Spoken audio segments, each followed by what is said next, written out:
अस्सलाम वालेकुम, सुबह बखैर, गुड मॉर्निंग। कैसे हैं आप सब? दुआ, क्या हाल है? जी मैं ठीक हूँ। एक छुट्टी के बाद बहुत मुश्किल होता है। संडे की छुट्टी बहुत से लोग घरों में एंजॉय करते हैं और फिर जो मंडे का दिन है वो ऑफिस जाना हम एक ही घर से आए हैं। मैं आपको याद दिला रही हूँ। बिल्कुल, मैं व्यूअर्स की बात कर रहा हूँ। ओके, मैं आप समझ रही हूँ। वो सुबह सवेरे उठ के उनके लिए ऑफिस जाना बहुत मुश्किल होता है। हमारे लिए भी आज हो रहा था, लेकिन हम एक्साइटेड इतना होते हैं आपसे मिलने के लिए, आप तक बहुत सारी खबरें पहुंचाने के लिए कि हम फौरन जल्दी से तैयार होते हैं और हम चाहते हैं कि जल्दी से जाके गुड मॉर्निंग करें।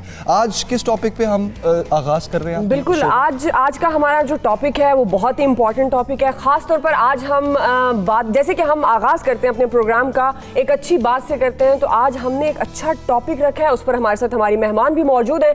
आज का जो हमारा टॉपिक है वो माँ और बच्चे की सेहत के हवाले से है। खास तौर पर हम फोकस करने जा रहे हैं माँ की सेहत को, क्योंकि जब माँ की सेहत बेहतर होगी तो डेफिनेट बच्चे की सेहत बेहतर होगी, और जब माँ और बच्चे दोनों की सेहत बेहतर होगी तो हम एक अच्छे माशरे को परवान चढ़ा सकते हैं, यानी सेहतमंद माशरे को परवान चढ़ा सकते हैं। और फिर हमारे आने वाली नस्लों के मुस्तकबिल की ये बात है। और अगर हम कुछ फैक्ट्स एंड फिगर्स की बात करें कि किस तरह सालाना 20,000 माएँ ऐसी हैं जो जच्चा और बच्चा के दौरान मौत के मुंह में चली जाती हैं। हमारा सेहत का निज़ाम पाकिस्तान में पिछले सालों से तो बहुत बेहतर है, लेकिन फिर भी इसमें क्या काम हो रहा है? हॉस्पिटल्स में ख़ास तौर पर मदर्स को लेकर, मदर केयर को लेकर, जच्चा बच्चा के उस वार्ड को लेकर क्या इक़दाम करने की ज़रूरत है? क्या इक़दाम किए जा रहे हैं? किन इक़दाम को अभी हम नियर फ्यूचर में देखेंगे?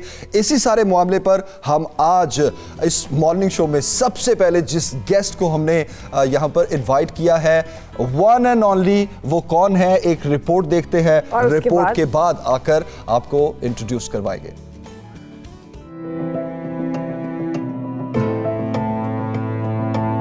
एक सेहतमंद माँ ही सेहतमंद बच्चे की जामिन है। गुज़श्ता 20 बरस में दुनिया भर में ज़चगी के दौरान ख़वातीन की शरह अमवात तकरीबन निस्फ रह गई है, लेकिन इसके बरअक्स पाकिस्तान में माँ और बच्चे की अमवात की शरह खतरनाक हद तक ज्यादा है। पाकिस्तान में हर साल 20,000 औरतें ज़चगी के दौरान जिंदगी से हाथ धो बैठती हैं। वजारत सेहत की जानिब से पेश की जाने वाली रिपोर्ट में इंकशाफ किया गया, नौमौलूद बच्चों की शरह अमवात 60% तक पहुंच चुकी है, जबकि कबल ज़चगी शरह अमवात 40% है।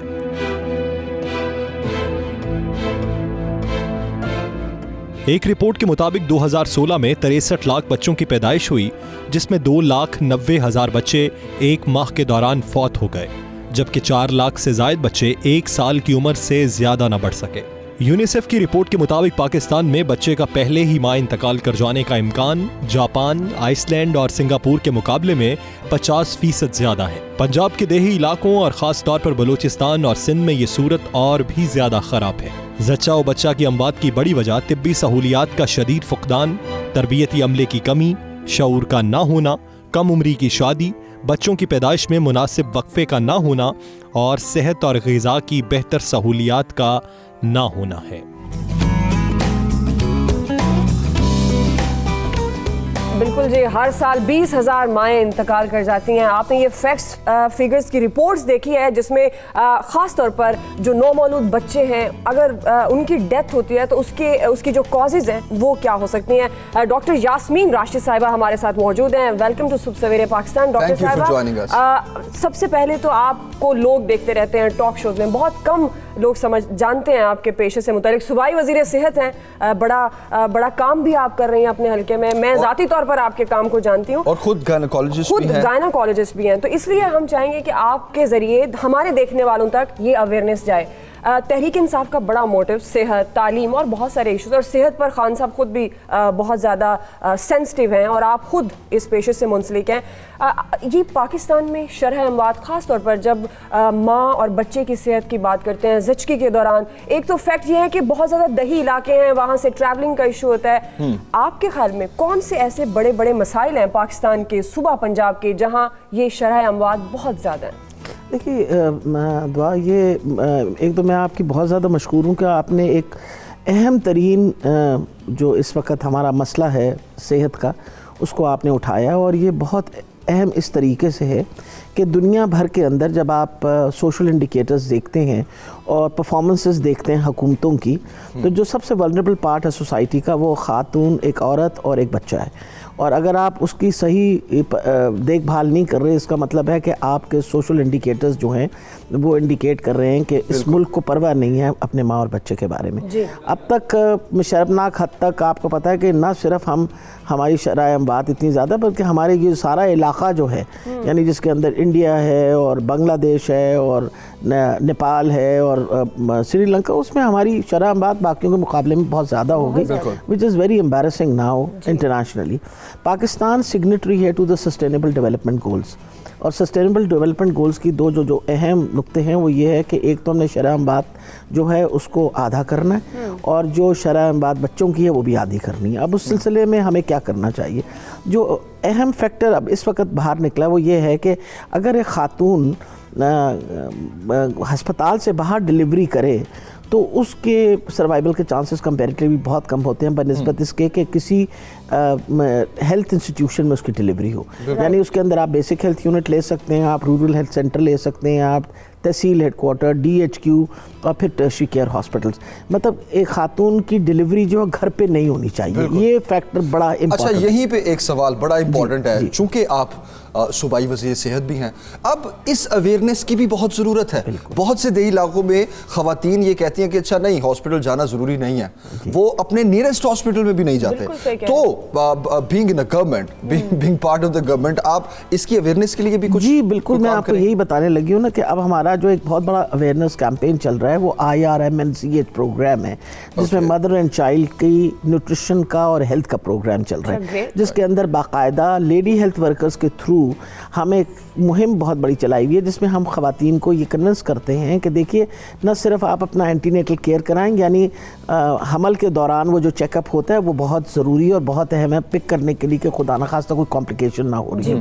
उसके अलावा ये भी कन्विंस करना कि आपकी डिलीवरी जो है वो किसी हॉस्पिटल में होनी चाहिए, घर पे नहीं होनी चाहिए। ये तो अब ये प्रूवन फैक्ट है कि जो ख़वातीन हॉस्पिटल्स में या किसी ऐसे मराकज़ में डिलीवर होंगी जहाँ कोई हेल्थ अटेंडेंट मौजूद होगा, तो उसके चांसेस ऑफ सर्वाइवल बहुत ज़्यादा बेहतर होते आते हैं। तो इस चीज़ों को मद्देनज़र रखते हुए अब इंशाल्लाह हम लोग 8 मॉडल डिस्ट्रिक्ट्स बनाने लगे हैं। अच्छा। यानी from basic health unit right up to the tertiary headquarter hospital हम लोगों ने एक रेफरल सिस्टम के अलावा इंश्योर करने लगे। 8 डिस्ट्रिक्ट्स हैं जी, 8 डिस्ट्रिक्ट से शुरू कर रहे हैं। They are going to be made 8 into model. ये जिनका सबसे बुरा वो आ रहा था ना रेट, उसको उन्हीं के अंदर हम इंटरवेंशन कर रहे हैं, जिसके अंदर जैसे राजनपुर है उधर हम करने लगे हैं, फिर उसके बाद हम अपना DG खान में करने लगे हैं, फिर इसी तरीके से मियाँ वाली के अंदर इंटरवीन करने लगे हैं, कसूर में करने लगे हैं, फिर उसके बाद चिन्योट के अंदर, फिर झंग में। ये वो इलाके हैं जहाँ आपने जो बात मुझसे पूछी थी कि जो हालात हैं ख़वातीन और बच्चों के, उनकी दर्जा जो है मतलब कम अटेंशन है, तो हम उन डिस्ट्रिक्ट्स के अंदर सबसे पहले इंटरवेंशन करने बड़ा अच्छा इनिशिएटिव है अगर इसको प्रॉपर तरीके से इंशाल्लाह कर लिया जाएगा। इसको उसका ये होगा कि जो बेसिक हेल्थ यूनिट है उसके अंदर हम इंश्योर करेंगे 24/7 वहाँ लेडी हेल्थ विजिटर और मिडवाइफ मौजूद हो। अच्छा, उसको आप कंफर्टेबल किस तरह करेंगे उन माओं के? क्योंकि बहुत से लोग ये भी सोचते हैं अच्छा हम हॉस्पिटल जा रहे हैं, हमारे एक्सपेंसेस आएंगे, हमें खर्च फ्री है। बेशक है, टोटली फ्री, बेशक है, लेकिन फिर भी वो उनके ज़हनों में बैक एंड पे होता है। लोगों ये को शायद आप मैसेज देंगे कि प्लीज इस चीज से मत घबराएं। यही मैसेज देना चाह रही हूँ कि हर सरकारी अस्पताल में डिलीवरी, लेबर रूम कि सारी कॉस्ट, इमरजेंसी की सारी कॉस्ट टोटली फ्री है, सारा खर्चा हुकूमत खुद उठा रही है। और हम इसीलिए इनकरेज करें, अभी हमारे 1000 बेसिक हेल्थ यूनिट्स जो हैं वो 24/7 काम करते हैं, यानी दिन रात काम करते हैं। हमारे पास 2500 बेसिक हेल्थ यूनिट्स हैं पंजाब के अंदर। हम इंशाल्लाह पहले मरहले में 200 और फिर आहिस्ता आहिस्ता 5 साल के अरसे के अंदर 2500 के 2500 जो हैं वो इंशाल्लाह 24/7 काम करेंगे।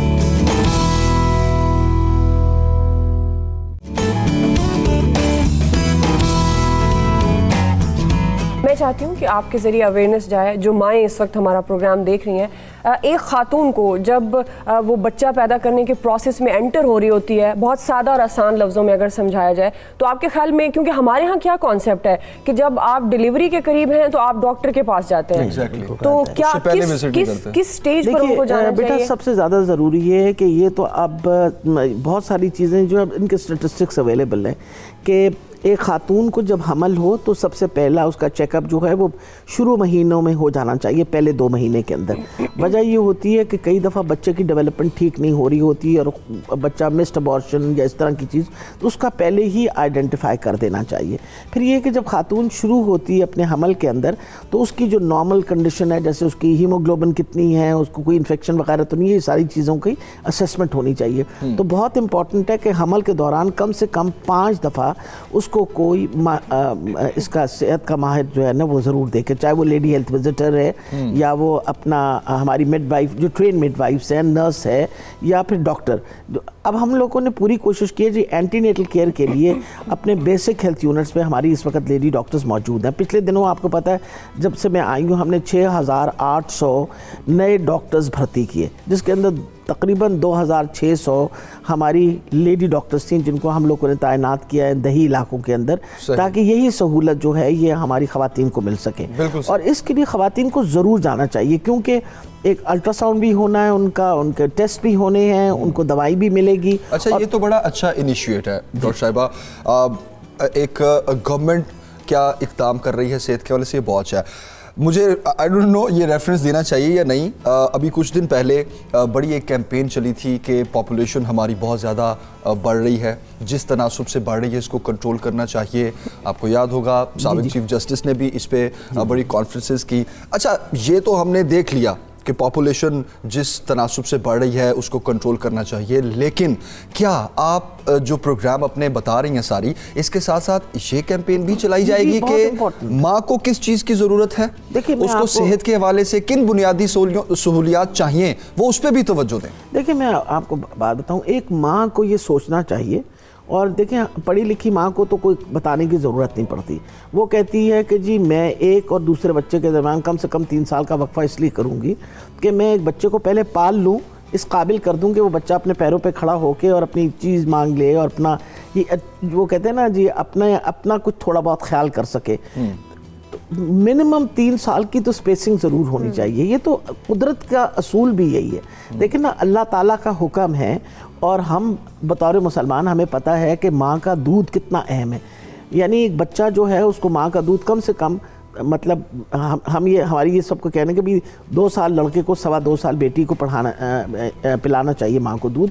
और माँ का दूध की अहमियत आप अंदाज़ा लगाइए कि जी इससे क्या बड़ी अहमियत और हो सकती है कि हज़रत मोहम्मद सल्लल्लाहु अलैहि वसल्लम को आपको पता है कि दाई हलीमा जो थी उन्होंने दूध अपना पिलाया था। वजह था कि उनकी अपनी वालदा अलील थी। गाय बकरियां तो तब भी मौजूद ही थी ना, लेकिन गाय बकरी की दूध जो है वो कभी कंपनसेट नहीं करता। ये मैं बताना चाह रही हूँ लोगों को आपके वसादत से कि ना डब्बे का दूध ना गाय और बकरी का दूध कभी मुकाबला कर सकता है माँ के दूध का, क्योंकि माँ का दूध अल्लाह ताला ने कुछ कुदरत ने इस तरीके से बनाया हुआ होता है कि सुबह का जो दूध होता है माँ का उसमें कार्बोहाइड्रेट ज़्यादा होते हैं, शाम के अंदर जो है वो फैट ज़्यादा होती है, यानी दिन के अंदर उस दूध का तनासुब बदलता रहता है बच्चे की ज़रूरत के मुताबिक।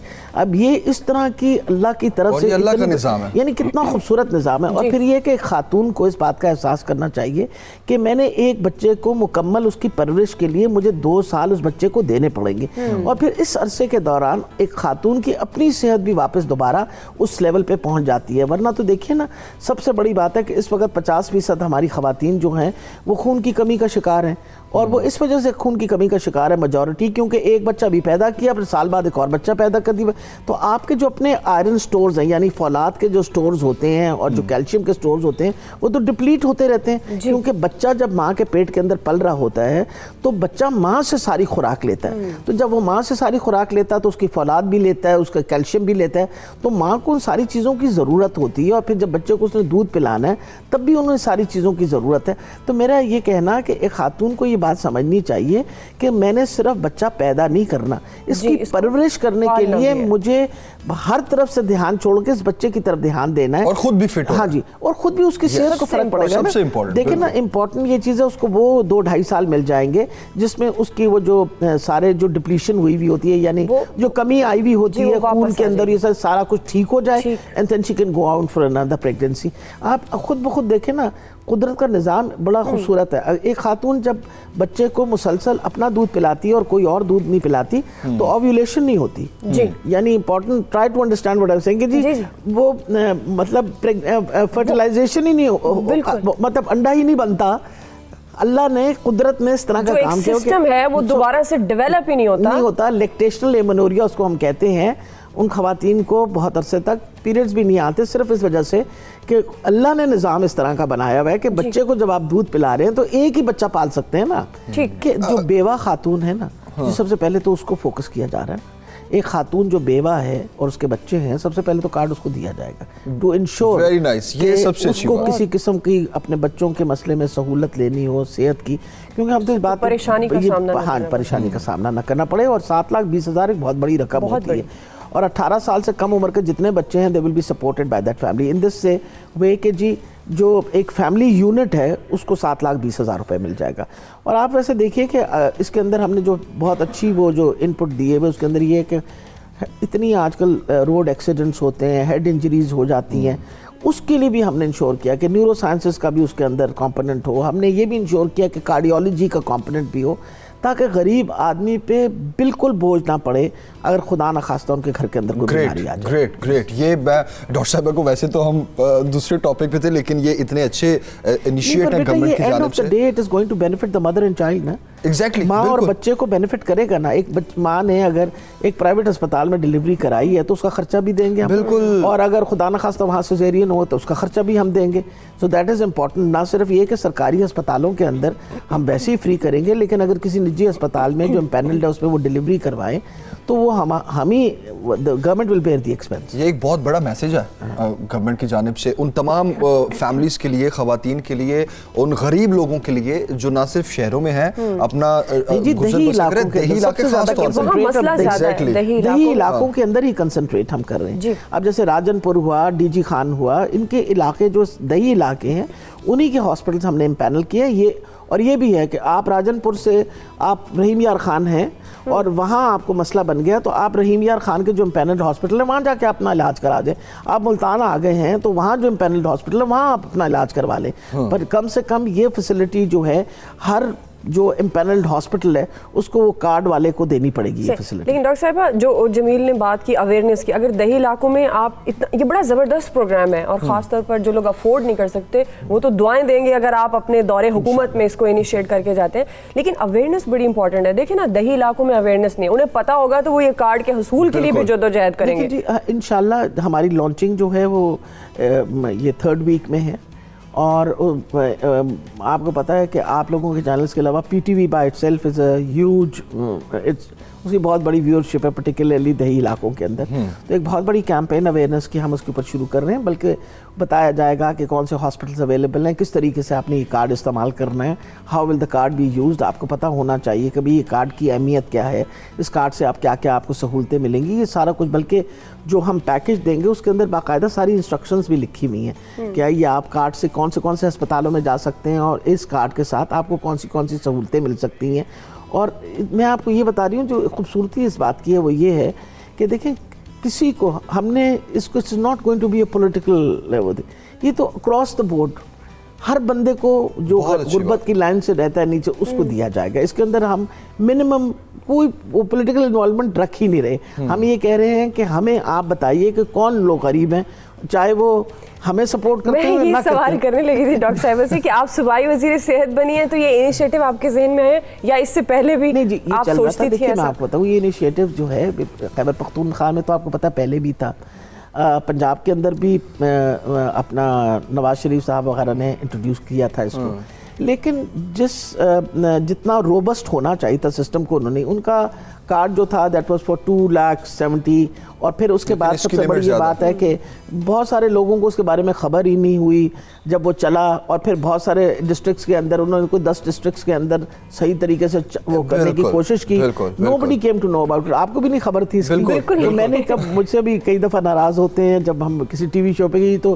पीपल पार्टी वाले कहते हैं हमने पहले शुरू किया, नवाज शरीफ साहब वगैरह वाले कहते हैं हमने इसलिए शुरू awareness भी किया। बहुत तो जरूरी मैंने है। उनसे कहा कि मकसद ये तो शुरू किया होगा पर खबर तो किसी को भी नहीं थी ना। लेकिन चलें, अब जो आप करने जा रहे हैं उसकी खबर इस स्क्रीन से तो सबको दिस मिल इज अ गई। Very important part of this movement. बिल्कुल। You have to create awareness. आपको लोगों में ये शऊर पैदा करना पड़ेगा कि ये कार्ड जो है ये ठीक है। आपकी सेहत का जामिना आपको बहुत इंपॉर्टेंट है। ठीक है, बहुत शुक्रिया डॉक्टर साहिबा, थैंक यू सो मच। ना सिर्फ सेहत के बारे में बात की, ना सिर्फ माँ और बच्चे की सेहत के बारे में बात की, बल्कि आपने एक इतना बड़ा मैसेज भी लोगों के लिए दे दिया। क्या इनिशिएट लेने जा रही है गवर्नमेंट वो भी आपने बता दिया। आपको बहुत शुक्रिया। दोबारा ज़रूर आपको हम जहमत देंगे कि किसी और टॉपिक पे हमारे साथ आप डिस्कशन करें। नाज़रीन, बहुत सी खबरें और हैं, बड़ी इंपॉर्टेंट 2 खबरें ऐसी हैं जो ब्रेक के बाद बताएंगे। लेकिन आपने कहीं नहीं जाना, देखते रहिएगा सुबह सवेरे पाकिस्तान।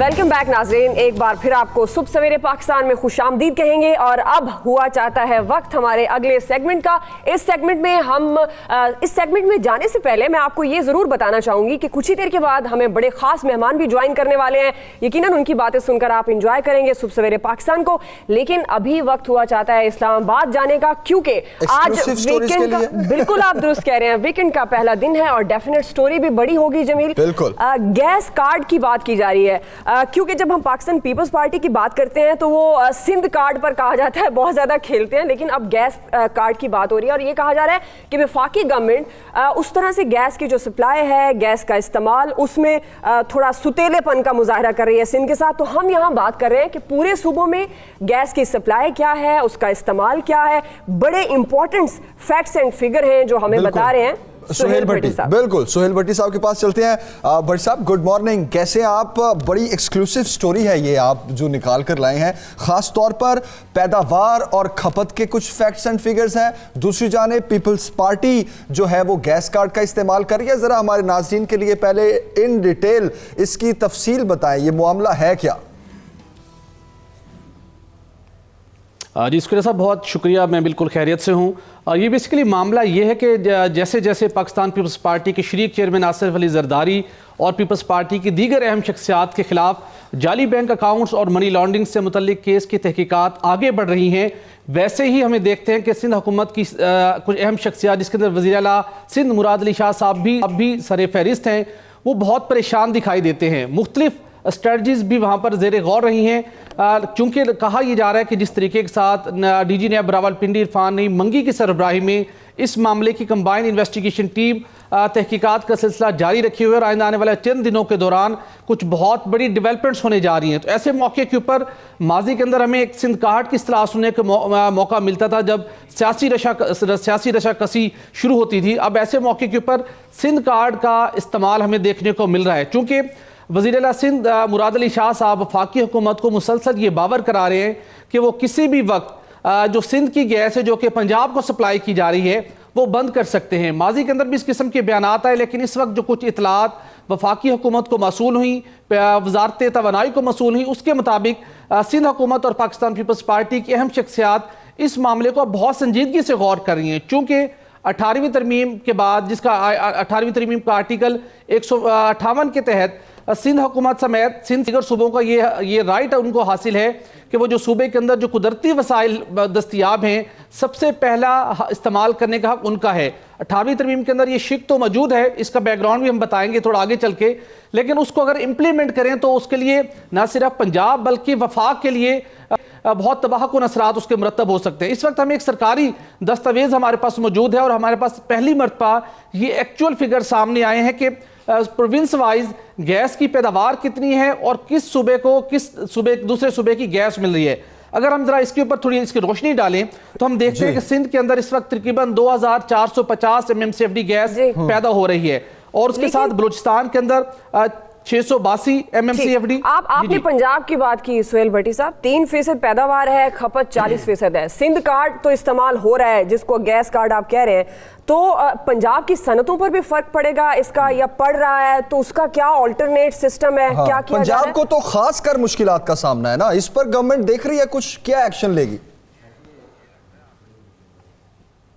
जी साहब, एग्जैक्टली ये बड़ी अलार्मिंग सिचुएशन है, जिसकी वजह से वजीर पेट्रोलियम डिवीज़न सरवर खान साहब को कराची का दौरा करना पड़ा। उनको मुख्तलिफ शख्सियात से वहाँ मुलाकातें करनी पड़ी। उनको उन्होंने कन्विंस करने की कोशिश की कि अगर इस किस्म का इकदाम उठाया गया तो उसके असरात कितने खतरनाक होंगे। जैसा कि हमने जो फिगर शेयर कर रहे थे कि 53% गैस की पैदावार सिंध के अंदर है, जबकि उसकी जो सिंध की अपनी खपत है वहाँ पर वो 40% है। बकाया गैस उसकी पंजाब को मिल रही है। इसी तरह केपीके के अंदर गैस की जो मजमूई पैदावार है वो 9% है, जबकि केपीके को 7% गैस मिलती है। बलूचिस्तान के अंदर गैस की पैदावार 9% है, जबकि बलूचिस्तान को गैस की सप्लाई मिलती है वो 12% है। पंजाब इस वक्त गैस की खपत सबसे ज्यादा होती है। उसकी वजह क्या है? हमारा एक्सपोर्ट ओरिएंटेड जो हमारी इंडस्ट्री है, हमारी जो दीगर इंडस्ट्री है जो मुख्तलिफ अशिया तैयार करती है, वो पंजाब में लगाई गई है। अगर पंजाब को गैस की सप्लाई कम की जाती है तो उसके ऊपर महासिल के ऊपर भी बहुत बड़ा डेंट पड़ेगा, जिसके नतीजे में न सिर्फ पंजाब बल्कि सिंध बल्कि दीगर सूबे भी मुतासिर होंगे। मैं इसी में पूछना चाह रही थी सुहेल साहब, आप इसको भी ऐड कर सकते हैं। सनतों की तो हम बात कर रहे हैं, लेकिन घरेलू सार्फिन को भी बड़ी मुश्किलात का सामना है। उसकी वजह भी यही है? देखिए, घरेलू सार्फिन को हम देखते हैं कराची के अंदर कुछ दिसंबर के अंदर हम देखते हैं कि 10 से 12-13 दिसंबर के दौरान बदतरीन शॉर्टफॉल का जब सामना था वहां पर, तो लोगों को मुश्किलात का हम देख रहे थे कि उन्हें सामना करना पड़ रहा था। लेकिन उसके बाद जब प्राइम मिनिस्टर ने इस मामले का नोटिस लिया तो कुछ गैस फील्ड से गैस की पैदावार को बढ़ाकर कराची की तलब को पूरा किया गया। लेकिन मौसम सरमा के अंदर ओवरऑल गैस शॉर्टफॉल का सामना रहता है। हम देखते हैं कि आइंदा माह से घरेलू सार्फिन की मुश्किल तो कम होना शुरू हो जाएगी। लेकिन परेशानी इस वक्त यह है कि जो 2010 के अंदर 18वीं तरमीम की गई थी, जिसके अंदर मुस्लिम लीग नून ने पाकिस्तान पीपल्स पार्टी का साथ दिया था और साबिक वजीर पेट्रोलियम शाहिद खान अब्बासी साहब इस मामले की भरपूर मुखालफत करते रहे। और 2013-14 के दौरान इन्होंने कोशिश की थी कि माजी के अंदर 18वीं तरमीम के तहत आर्टिकल 158 के तहत जो फैसला किया गया था वो बड़ा तबाहकुन है, हमें इसको रिव्यू करने की जरूरत है। लेकिन पाकिस्तान मुस्लिम लीग नून की टॉप लीडरशिप इस बात के ऊपर कन्विंस नहीं हुई थी। और आज ये अलार्मिंग सिचुएशन बदस्तूर मौजूद है कि अगर किसी भी वक्त सिंध की जानिब से पाकिस्तान पीपल्स पार्टी की अगर हुकूमती शख्सियात ने अगर ये फैसला कर लिया कि पंजाब को गैस की सप्लाई बंद करनी है, 18वीं तरमीम के मुताबिक पहले ये गैस सिंध के अंदर इस्तेमाल होगी, तो पाकिस्तान की एक्सपोर्ट्स बुरी तरह से मुतासिर होंगी। उसके साथ जो हम देखते हैं कि जो टैक्स कलेक्शन है वो बुरी तरह से मुतासिर होगी, लेकिन भट्टी साहब खैबर पख्तूनख्वा भी मुतासिर होगा, बलूचिस्तान भी मुतासिर होगा। ये बताइए, ठीक है, ये वो पॉसिबल एक्शंस हैं जो सिंध हुकूमत की तरफ से लिए जा सकते हैं, लेकिन विफाक क्या कर सकता है इसमें? चूंकि विफाकी गवर्नमेंट के पास क्या इस्तेहकाक है, वो इस पर क्या एक्शन ले सकती है, उनके पास क्या ऑप्शंस हैं? अस्कर साहब, देखिए 18वीं तरमीम के बाद अगर कुदरती वसाइल और उस वक्त गैस की इस्तेमाल की हम बात करें तो वफाकी हुकूमत के पास इस हवाले से कोई आइनी और कानूनी कोई रास्ता मौजूद नहीं है सिवाय इखलाकी रास्ते के, सिवाय एक मुल्क की अहमियत के मामले के हवाले से कि वो सिंध हुकूमत को इस बात के ऊपर कन्विंस करे कि यकीनी तौर के ऊपर आइनी और कानूनी तौर के ऊपर गैस के इस्तेमाल के ऊपर पहला हक आपका है। लेकिन मेन मुल्क पाकिस्तान की इंडस्ट्री पंजाब में वाक़ है, वहां पर गैस की जरूरत है, आप लिहाजा गैस को कम मत कीजिए। ये एक बात तनाज़ा पैदा हो सकता है, चूंकि आइनी और कानूनी तौर के ऊपर तो ये सिंध हुकूमत को यह हक हासिल है, लेकिन उसकी जो कंपोजिशन है इकोनॉमी के लिहाज से आप कह रहे हैं कि जाहिर है इस पर एक नोटिस ले लिया गया, आइंदा घरेलू सार्फिन की हम पहले बात करते हैं, उनके लिए बहुत ज्यादा रिलीफ मिल जाएगा।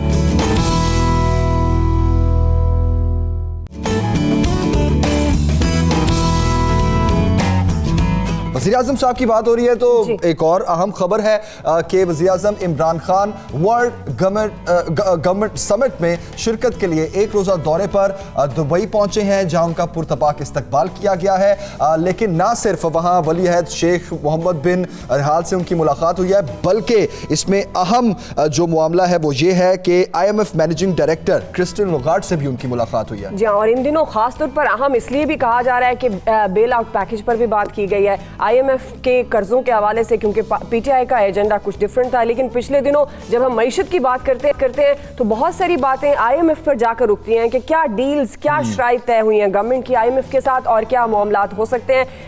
इसी पर हम बात करेंगे जमील। हमारे साथ माहिर मौजूद हैं डॉक्टर इशफाक हसन साहब। बहुत आपके वक्त के लिए डॉक्टर साहब। मुलाकात हुई वज़ीर आज़म की। जाहिर है ये सवाल पैदा होता है कि पाकिस्तान की मुआशी सूरत हाल जैसे ही ख़राब नज़र आ रही है हमें, और आपको लगता है कि ये मुलाकात बेल आउट पैकेज पर बात, और ख़ास तौर पर जब इस मौके पर IMF की मैनेजिंग डायरेक्टर क्रिस्टियन लोगार्ड से मुलाकात हुई है, हम क्या कह सकते हैं कितनी इंपॉर्टेंट मुलाकात हो सकती है?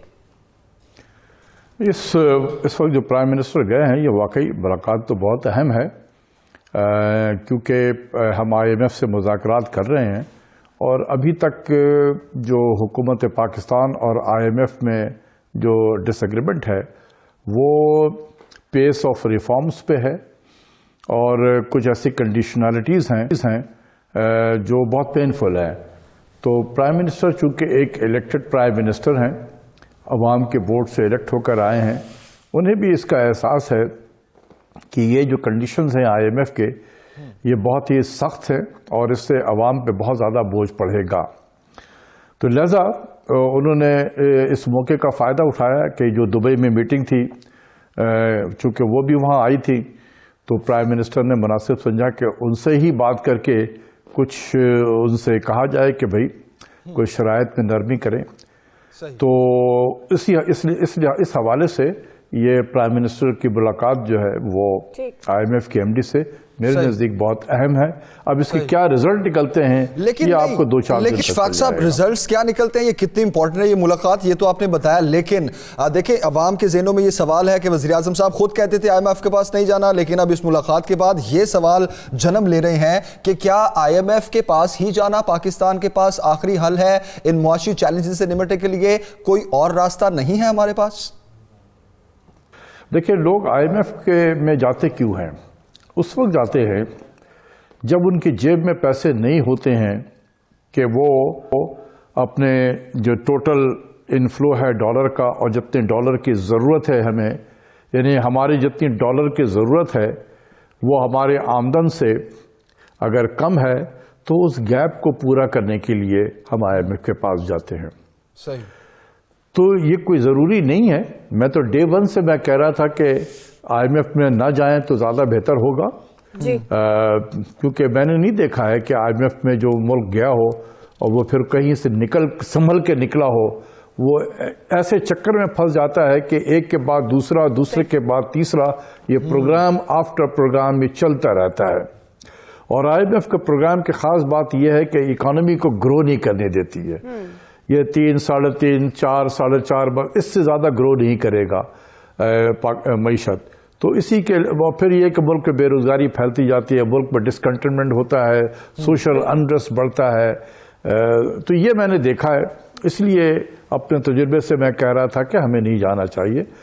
तो जो हमें पैसे की ज़रूरत है वो हमारे दोस्तों ने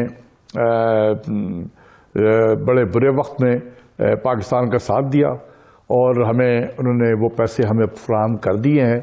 मेरे नज़दीक 6, 8, 10 महीने अगर पाकिस्तान ना भी जाए IMF के पास, तो इतने पैसे उनके पास हैं कि आराम से गुजारा कर सकते हैं।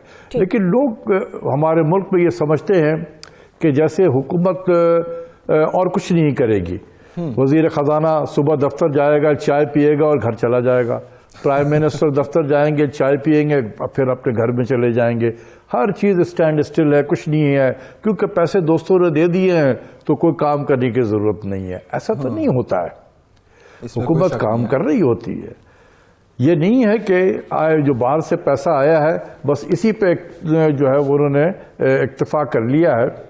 ये एक ब्रीदिंग स्पेस है, ये प्राइम मिनिस्टर को भी पता है कि ये एक ब्रीदिंग स्पेस है, फाइनेंस मिनिस्टर को भी पता है कि ये एक ब्रीदिंग स्पेस मुझे मिला है, लिहाजा वो काम कर रहे हैं।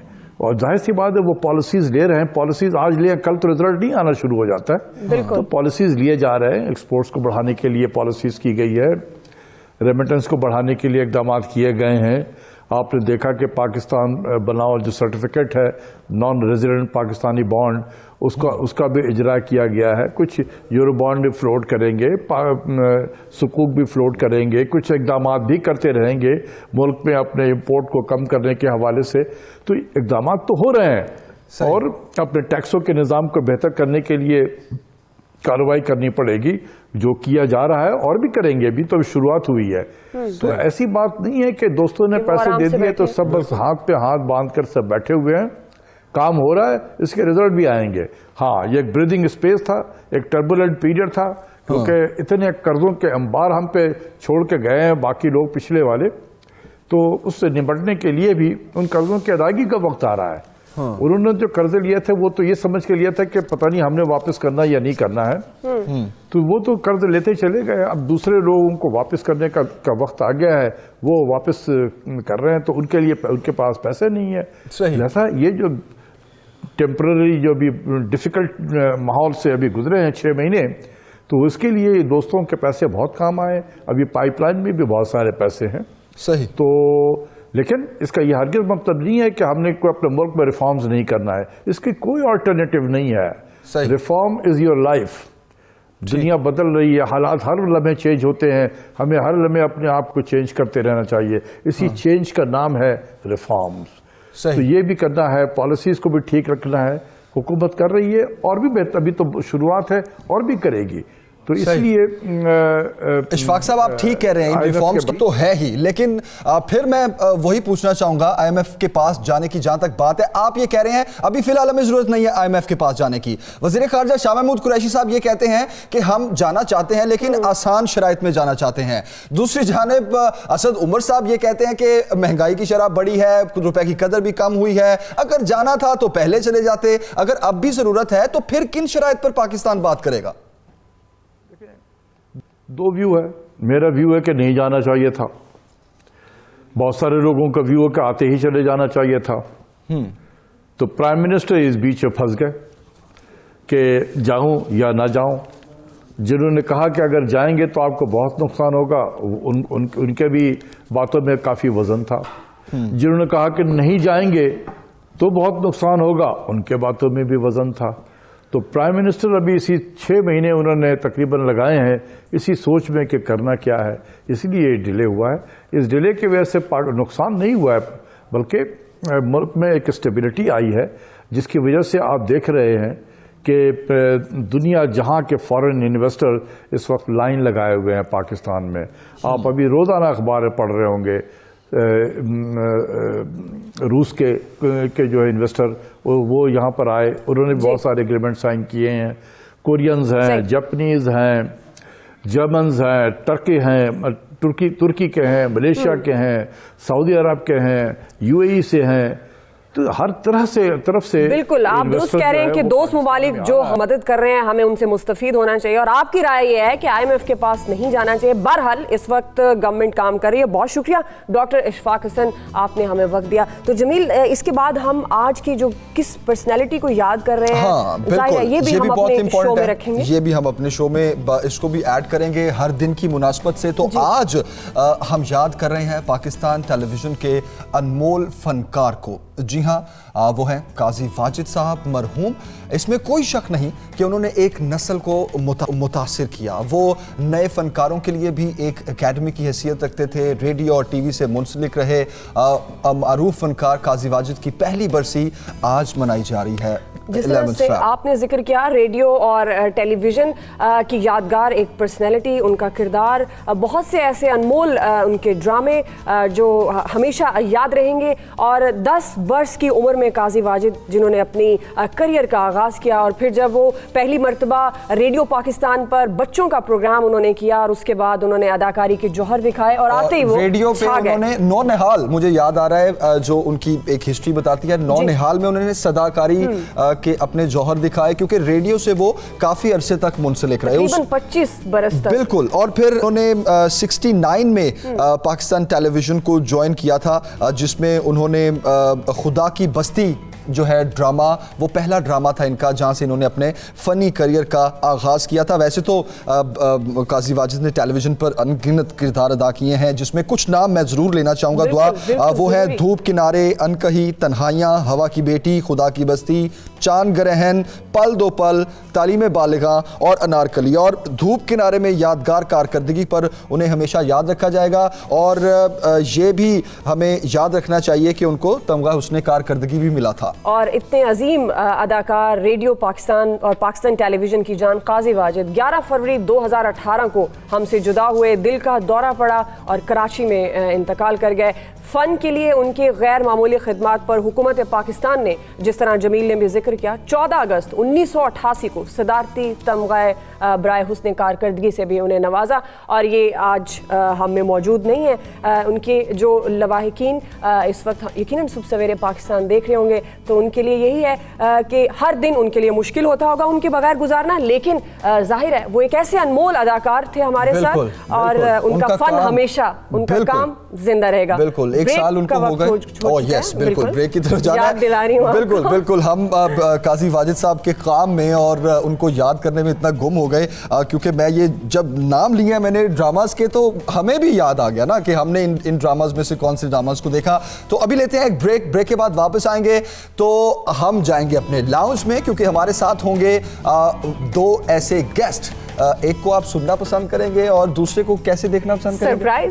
सरप्राइज ब्रेक पर जा रहे हैं, ब्रेक के बाद वापस आएंगे, ये सरप्राइज आपके सामने ब्रेक करेंगे। आपने कहीं नहीं जाना, देखते रहिएगा सुबह सवेरे पाकिस्तान। Stay tuned.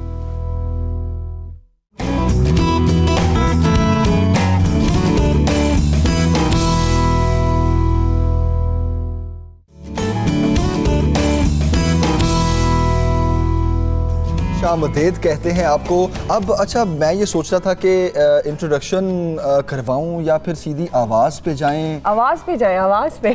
ठीक है, मुझे आना शुरू हो गई है, आवाज़ आ रही है। अच्छा Yes. अब मुझे भी आना शुरू हो गया। दिल दे आखे लगे आ जेड़ा इश्क प्याला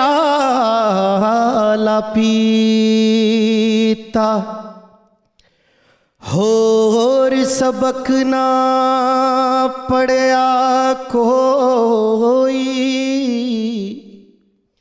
यार यार ही कीता, हो यार यार ही कीता, महल मनारे लाख बना ले, महल मनारे लाख बना ले, दिल न बसा तो क्या, इश्क दा बंदिया फड़ ले पल्ला, इश्क खुदा तेरा,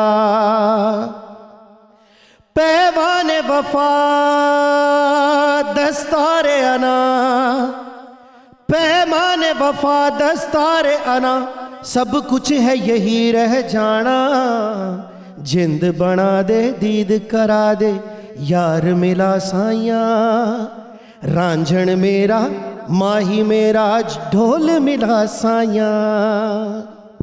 क्या बात है जी, क्या बात है। अब आप तारुफ भी करवा दीजिए। मैं ये कहने लगा था दुआ, किसी भी सिंगर का इससे अच्छा तारुफ नहीं हो सकता कि जब वो गाता है तो उसकी आवाज बोलती है। बहुत खूबसूरत आवाज के मालिक हैं जाबर अब्बास साहब, हमारे साथ है। वेलकम करते हैं आपको। Thank you very much joining us. Thank you for inviting me. हमने एक गाना तो एंजॉय कर ही लिया है। क्या खूबसूरत आवाज है। सबसे पहले तो हम यही पूछना चाहेंगे, कैसे हैं आप, कैसी चल रही है जिंदगी, और हालचाल बताने के बाद जल्दी से ये बता दें कि शौक कब पैदा हुआ आपको गाने का? बचपन से ही था या कब आपको लगा कि आप एक सिंगर बन सकते हैं? सर मैं स्टेप बाय स्टेप आता हूँ।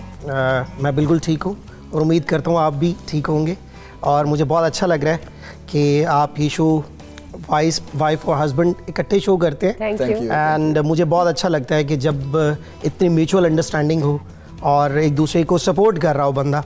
सो आई रियली लाइक इट। उसके बाद मुझे बचपन से ही शौक था। 1997 में कई बार बता चुका हूँ मैं कि एक फ़िल्म के लिए मुझे बहुत छोटा था मैं, और शमी मारा जी की फ़िल्म थी, उसमें शाजिया मंजूर जी के साथ गाना गाने का मौका मिला। वो कोरस पार्ट था, लेकिन उस दिन से लेके आज तक मेरा ये शौक़ रहा है कि मैंने प्लेबैक सिंगिंग ही करनी है। ओके। एंड माई लिटरली जो फोकस था वो सिर्फ प्लेबैक सिंगिंग पे था, क्योंकि मैं बहुत बड़ा फ़ैन था मोहम्मद रफ़ी साहब का, और जितने प्लेबैक सिंगर हुए हैं ओके इन ट्रू सेंस, तो मैं उनका बहुत बड़ा फ़ैन रहा हूँ। मुझे कभी भी ये शौक़ नहीं आया कि मैं स्टेज पे परफॉर्म करूं, ये करूं। मुझे ये था कि मैंने प्ले बैक करना है फिल्म्स के लिए, I am struggling for that. और आजकल के दौर में जब प्ले बैक सिंगर की बहुत बड़ी कमी है पाकिस्तान जी अल्हम्दुलिल्लाह, अभी मतलब मेरी एज में प्ले बैक सिंगिंग में मैं जितना मैंने काम किया है इंडस्ट्री के लिए, बहुत सालों से मैं गा रहा हूँ, और बहुत जो हिट फिल्म्स हैं उसमें मैं गा चुका हूँ। कौन से ऐसे प्रोजेक्ट्स हैं जो आप प्रोमिनेंट हैं, जो आप सर जो प्रोमिनेंट पीछे जितनी मूवीज़ आप बड़े लेवल की आ रही हैं, वो 10, 15, 20 जितनी भी मूवीज़ आई हैं उनमें मेरी गाने जो रिसेंट अभी पिछले साल मेरी रिलीज़ हुई हैं, उनमें पंजाब नहीं जाऊंगी, लाहौर से आगे उससे पहले थी, फिर परवाज़ है जनू और आज़ादी, उससे पहले बहुत सी मूवीज़, जिंदा भाग, मैं हूँ Shahid Afridi, since that I am singing. सही। तो अब आप यही चाहते हैं कि प्लेबैक सिंगर ही रहें? सर मेरा शौक़ तो यही है, बाकी दुआ भी यही है, स्ट्रगल भी इसीलिए यही है, और मैं कोशिश भी यही करता हूँ। सही। क्योंकि पाकिस्तान में नए प्रोजेक्ट्स भी बता दें आप, लगे हाथों क्यों ना सर हम वो भी नए प्रोजेक्ट्स बहुत से आ रहे हैं इंशाल्लाह। कमिंग ईद पे जितनी भी फिल्म्स आएंगी you will find my songs as well, और बहुत से मतलब 20-25 मूवीज़ में मैंने रिकॉर्ड कर दिया हुआ है। अच्छा। और लेट द टाइम कम, अभी स्टेप बाय स्टेप आती जाएंगी। बतौर सिंगर किस शख्सियत से मुतासिर हैं जो हमारी हिस्टोरिकल एसेट्स हैं एज अ देखिए जी, सिंगर? जितने भी लोग आए हैं हमारे पाकिस्तान में और बाहर की दुनिया में भी, बीइंग एन आर्टिस्ट तो सबसे इंस्पायर होना चाहिए, अपार्ट फ्रॉम अदर थिंग्स कि वो फलां जगह से हैं, यहाँ से हैं। तो मैं पाकिस्तान की बात पहले करूँगा। नुसरत फ़तेह अली खान साहब हैं, मेहदी हसन साहब, ग़ुलाम अली साहब, और प्लेबैक सिंगिंग में ए नैयर साहब। तो ये सारे वो लोग हुए हैं जिन्होंने पाकिस्तान का नाम पूरी दुनिया में रोशन किया। मैडम जी हैं, रेशमा जी हैं। तो जब आपको ये लगा कि मुझे एक सिंगर होना चाहिए, मुझे गाना चाहिए, शौक तो होता ही है, फिर आपने इसकी प्रैक्टिस भी की? लाइक आपके कोई उस्ताद भी हैं, सीखा भी आपने? सर मैं समझता हूँ, मैं गवर्नमेंट कॉलेज में जब गया तो मेरी जितनी भी सिंगिंग की प्रैक्टिस हुई वो वहीं पे हुई, लाइव गा के। और हमारे टीचर हैं फरानी साहब, तारिक सलमान फरानी साहब, गवर्नमेंट कॉलेज में, तो उनसे ही हम सीखते रहे हैं ज़्यादा। लेकिन मुझे अपॉर्चुनिटी नहीं मिली क्योंकि मेरी जो लाइफ है बहुत ज़्यादा स्ट्रगलिंग में रही है। कभी कुछ किया, और मैं पढ़ाता भी रहा हूँ। अभी A-levels को मैंने तकरीबन 12 साल पढ़ाने के बाद भी क्विट किया है। Okay, very nice. I was just doing these kind of things. अच्छा, मतलब आप सिंगिंग सिखाते भी हैं? मतलब मैं सिखाता हूं 12 साल। सीखना तो नहीं चाह रहे? इन्हें बहुत शौक है सिंगिंग का, और इनकी आवाज़ बहुत अच्छी है। सर आज सुनेंगे इनसे भी। इनकी आवाज़ बहुत अच्छी है। मैं चाह रही थी आप थोड़ा एक कुछ गा दें। अच्छा, कुछ गा दें, फिर हम उनकी तरफ जाते हैं। मैं ये चाह रहा था, आपने रफ़ी साहब का नाम लिया, इतने बड़े लेजेंड, आप अपनी तरफ से उधर जा रहे हैं, लेकिन इनसे क्यों ना पहले उनको सुना जाए। मैं जरूर चाहूंगा कि आप रफ़ी साहब का गाना। बिल्कुल ज़रूर। आपका फेवरेट? बहुत सारे, उनका हर गाना ही फेवरेट है सर। बिल्कुल। लेकिन मैं आपको एक गाना सुनाता हूँ जहाँ से मैं उनका बहुत बड़ा फैन बना था जी।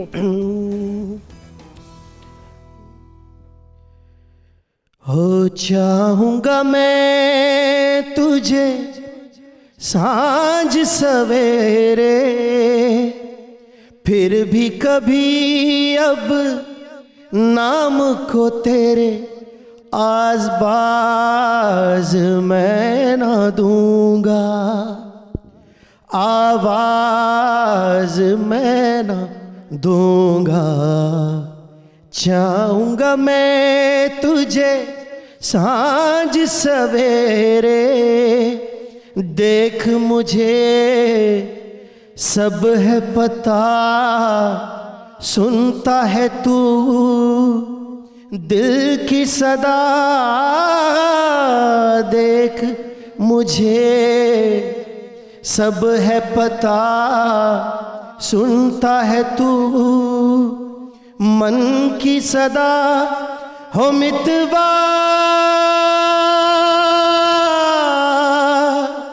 मेरे यार तुझको बार बार आवाज़ मैं ना दूंगा, आवाज़ मैं ना दूंगा। चाहूँगा मैं तुझे सांझ सवेरे। खूबसूरत, थैंक यू। मजा आ गया रफ़ी साहब। मैं खुद रफ़ी साहब का बहुत बड़ा फ़ैन हूँ। मैं अक्सर जब भी सुनता हूँ उनको सुनने का एक अपना ही जो वो गाते हैं जो सर बेसिकली उन्होंने सिंगिंग में टेक्निकल जो चीज़ें हैं उन्होंने बताया कि feel output you feel Yes. In the song, Yes. Word को कैसे प्रोनाउंस करना है, ये शायद उन जैसा किसी ने भी नहीं परफॉर्म। मतलब अगर ये कहा जाए ना कि रफ़ी साहब ने जो गाया कमाल छोटी गाया। छोटी सी उन्होंने बातें जो सिंगिंग की लैंग्वेज पे की हुई हैं थ्रू सिंगिंग, वो बहुत मुश्किल चीज़ें हैं, उसको एक्सप्रेस करना बहुत मुश्किल है। अच्छा, तो आप फिर कोई प्रैक्टिस भी करते हैं, रियाज करते हैं आप डेली बेसिस पे? सर जाहिर है करना पड़ता है आपको। हाँ, तो जब अच्छा बन आप जो रियाज करते हैं मैं कौन सा रियाज करता हूँ? कमरे में, बंद कमरे में, गाड़ी में, वो रियाज वही- जरा वही अच्छा होता है, वही है। वो आपकी- ट्रेनिंग भी करते हैं आपको पता है आपको फायदा सिर्फ हो गला सकता है अपना आपको? मैं ये fluent सोच रखना रहा हूँ चाहिए। कि ये जो तुम बातें अब कर रही हो ना घर की, अब मैं भी शुरू हो जाऊंगा। लेकिन देखिए आप इनका गाना सुने और फिर आपने जाते हुए टिप please। देकर जाना है कि ये सिंगर बन सकते हैं या definitely। नहीं। मैं क्या गाना देखिए, सुना? फरमाइश, हम दोनों की फरमाइश। हमारे गेस्ट आए हुए हैं, हम उनसे बातें करें नहीं, जिसमें मुझे सुनेंगे, सुनना है। उनसे भी सुनेंगे। कोई अब बात ये नहीं। फरमाइश मैं आपको यहाँ कर सकती हूँ ना, घर में करूंगी तो शायद आप मानेंगे नहीं। वहाँ बल्कि फौरन मानता हूँ। यहाँ मुझे चलिए, ये हो रहा है अब कि व्यूअर्स गेस्ट से मिलना चाह रहे हैं, नहीं लेकिन हम मैं डेफिनेट उनसे सुनेंगे। आप कुछ भी गुनगुना दीजिए ताकि मैं चाहती हूँ कि जाते जाते आपको कमेंट करके जाएंगे आपकी आवाज Definitely, बहुत अच्छी definitely, I है। would love to। अब मैं सोच रहा हूँ कि क्या गुनगुनाऊँ। बिल्कुल आप तुम्हारी कोई फरमाइश है तो बता दो। वो जो आप गाते होते हैं नैना नू रहन दे, अखियाँ नू रहन दे। अखियाँ नू रहन दे। सॉरी मैं बहुत बुरी हूँ गाने में और गाने की लिरिक्स में भी बड़ी बुरी अभी हूँ। मैं आता हूँ, अभी मैं बताता हूँ चले कि तुम्हारी शुरू कितनी करें अच्छी ताकि हम- आवाज है। क्योंकि मैंने उन्होंने पंजाब नहीं जाऊंगी कहा है मूवी, तो बड़ा खूबसूरत गाना था, मुझे रांझा बना दो हीर जी, मेरा बड़ा फेवरेट वो सॉन्ग था। तो मैं चाहती हूँ जमीन के बाद आप वो गाना हमें वो भी आज सुना कर जाए। Definitely। तो इसलिए आप please Okay, you want to dedicate me that song? तुम मैं वो बहुत उस वक्त कहती करूंगी थी बट कि- अभी मैं आपसे सुनूंगी, जाने नहीं दूंगी। ब्रेक पे बिल्कुल हम नहीं जाएंगे, अभी जमील और उसके बाद फिर हम जाबिर साहब की तरफ मैं जाएंगे। फंस गया हूँ। पैनल क्या करूँ मुझे बता दें। पैनल यही कह रहे हैं कि आप सुना दें।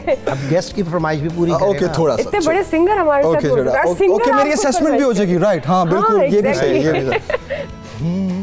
अखियां नू रहन दे, अखियां दे कोल कोल, चन पर देसिया बोल पावे ना बोल, अखियां नू रहन दे। कंटिन्यू करूं कि ना करूं? नहीं करें Go ahead। ਵੇਖਣ ਦਾ ਚਾਹ ਸਾਨੂੰ ਮੁਖ ਪਰ ਤਾਂ ਵੀ ਨਾ, ਨੇੜੇ ਨੇੜੇ ਵਸ ਢੋਲਾ, ਦੂਰ ਦੂਰ ਜਾਵੀਂ ਨਾ, ਦਿਲ ਦਾ ਖਿਆਲ ਛੱਡ ਵਸਖੀਆਂ ਦੇ ਕੋਲ ਕੋਲ। Wow, thank you so much. आपने ये फरमाइश, हम दोनों की फरमाइश पूरी कर, मेरी बहुत great ज्यादा ये sir। फरमाइश थी। नहीं वो ठीक थी सर अपनी जगह पे। जी? She was right कि आप अच्छा गाते हैं। बहुत अच्छा, मुझे तो अच्छा लगता है। आप एज अ सिंगर करूँ आप मैं जाते try? जाते कमेंट कर सकते हैं। ट्राई भी करना चाहिए। Sir, you should, one should do। ठीक है, हाँ, जो ठीक गा है। सकता है उसको करनी चाहिए try। ठीक है, अब मेरा ख्याल है मैं भी वो सुनना चाहूंगा जिस गाने अगर का आप जिक्र आपने किया। पंजाब नहीं जाऊंगी का रांझा बना दो, वो Definitely कर जी। देंगे तो वो मेरी तरफ Dedicated to से। you from her side। Okay, Thank you okay, so much। thank you।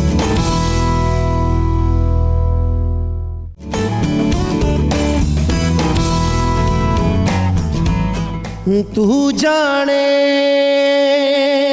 कोई होर न जाने, अजब ने तेरियां बातां,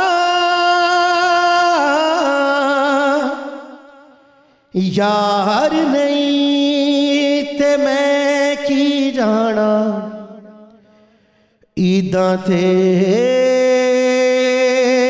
शब रातां, तेरे दर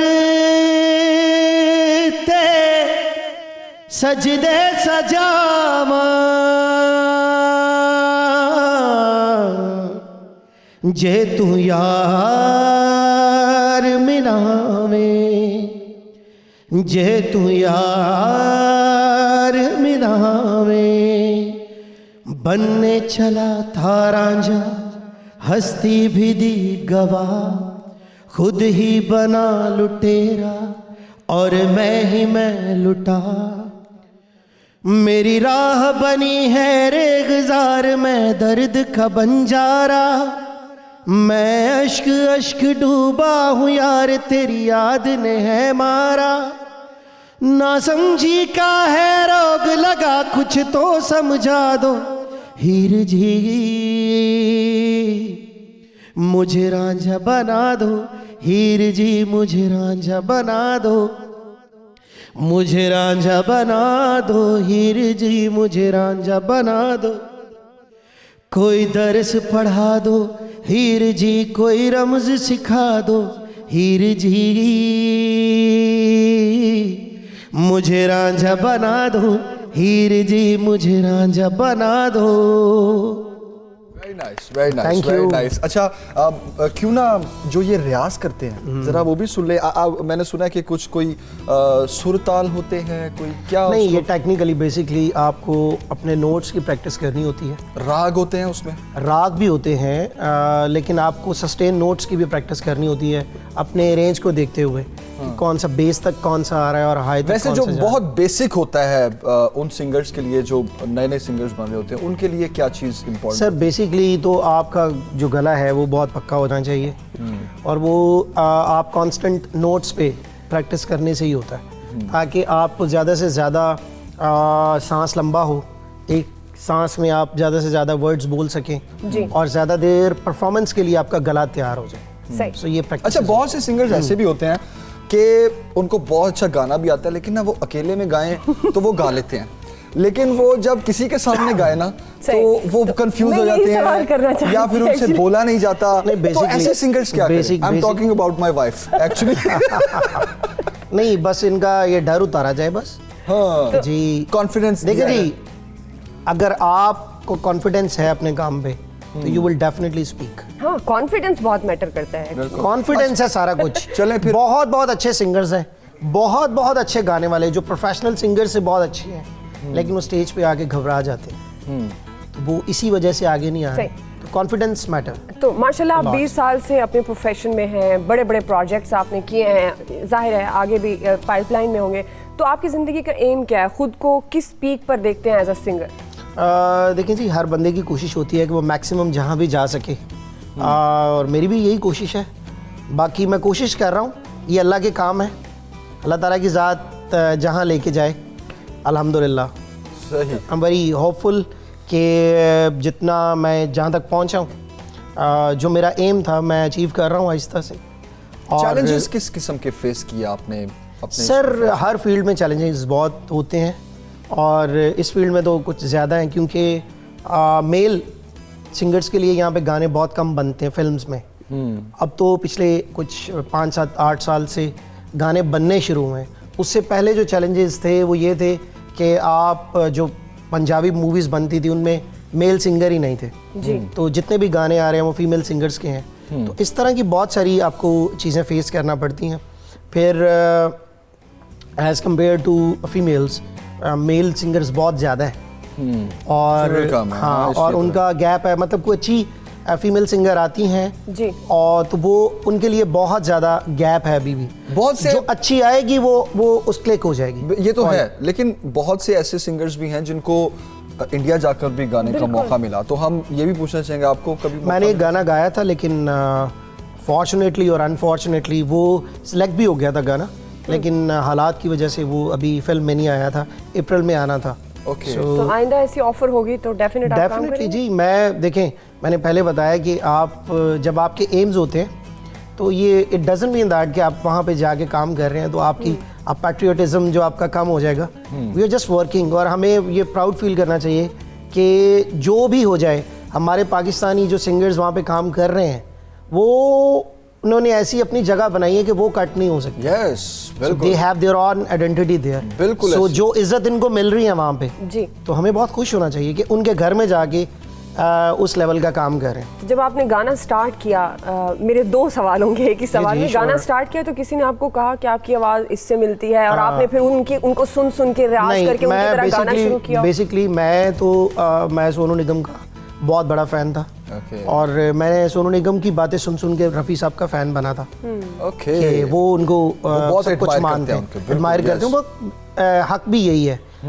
और आवाज़ मेरी जो टेक्सचर है वो जब से ही मैं गा रहा हूँ तो लोग मुझे कहते हैं यू आर पाकिस्तानी सुखविंदर सिंह। मैं यही कहने लगा वो था, पाकिस्तान में बहुत आवाज मिलती है हाँ, आपको। मेरे कोक स्टूडियो में भी गाना हिट हुआ तो आला बाली, तो वो गाना भी लोगों ने यही कहा कि यार अगर ऑडियो सुनो तो वही लग रहा है। अभी भी जितनी फिल्म्स में गाने आ रहे हैं तो लोग वो समझते हैं कि मैं बना रहा हूँ, लेकिन मुझे बनाने की अच्छा, जरूरत मैं नहीं। हमारे ये भी पूछना एग्जीक्यूटिव चाह रहा हूँ- प्रोड्यूसर उमर साहब की एक फरमाइश आ रही है, वो फरमाइश में गाना सुनना चाह रहे हैं।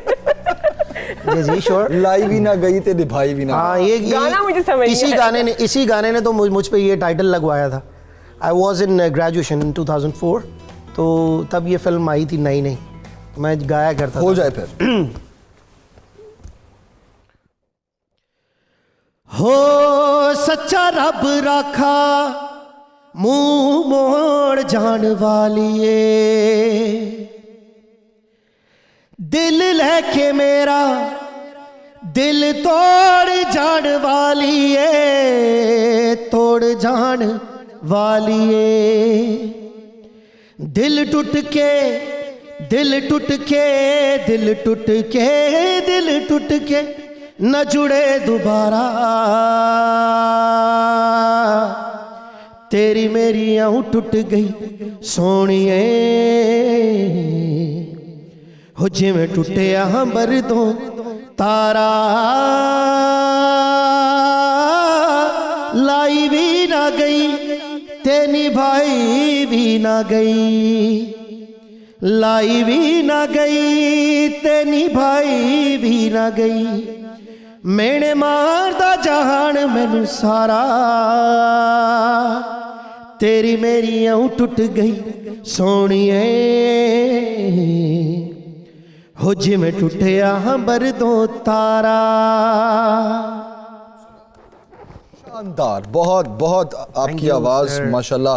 अच्छा, मैं ये भी पूछना चाह रहा था आपसे कि आप जिन चैलेंजेस की बात कर रहे थे, अब प्लेबैक सिंगिंग में भी बहुत से लोगों को शौक है कि वो playback as a playback singer ही रहे, वो कभी भी नहीं चाहते कि हम सामने आए।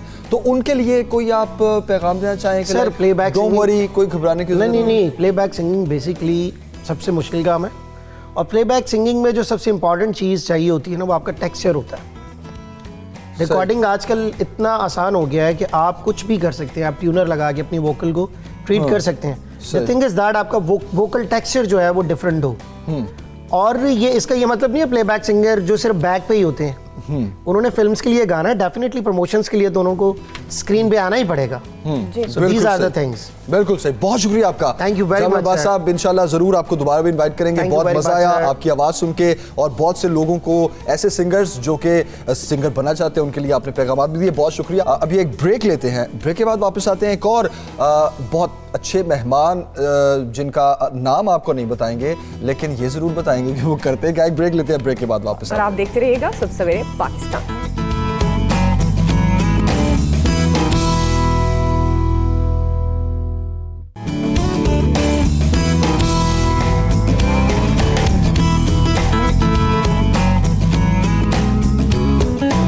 Welcome back. एक बार फिर खुशामदीद। फन कोई भी हो, वो फनकार, वो फन उसका जो है वो उसको शाहकार बना देता है उस इंसान को, और उसकी तख्लीक चूँकि वो अनमोल होती है। हम सिंगर्स को बुलाते हैं, हम एक्टर्स को बुलाते हैं, डिफरेंट पर्सनैलिटीज़ को बुलाते हैं। तो आज हमने सोचा कि क्यों ना किसी ऐसी शख्सियत को दावत दी जाए जो हाथ का फ़न जानते हैं। कैलीग्राफर की मैं बात कर रहा हूँ। हमारे साथ मौजूद हैं इशफाक साहब, शफीक साहब। ओके पैनल, ये आप देख लें, ये गलती हो गई है। खुशामदीद करेंगे आपको सब सवेरे पाकिस्तान में। तो फ़न ख़ताती मुस्लिम तहजीब का एक ख़ास फ़न, और आपका बहुत बड़ा नाम। कितनी मेहनत करना पड़ती है आपको इस काम के लिए? कम से कम 17-18 घंटे की रियाजत होती है इसमें सीखने के लिए। और कब से कर रहे हैं आप? मुझे तकरीबन 20 से 25 साल हो गए। 20 से 25 साल हो गए। जी। तो शौक था आपको इस चीज़ का? जी, जब मैं स्कूल में था तो वहीं से मुझे शौक पैदा हुआ।